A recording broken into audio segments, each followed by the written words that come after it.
So mag-iingat pa rin tayo kasi nandito tayo sa lugar kung saan nawala ka. Ayan. Ito yung gagamitin ko para makaakyat tayo dyan kasi kinulang tayo sa height, hindi natin naabot yan. So kailangan natin gumamit ng ladder or tutungan, apakan, para makaakyat tayo dyan sa ginagawa natin sa taas. Nakikita niyo yung nakikita ko?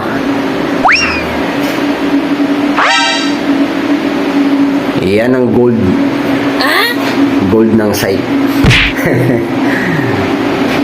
So, ingat kayo palagi. Laging mag-iingat.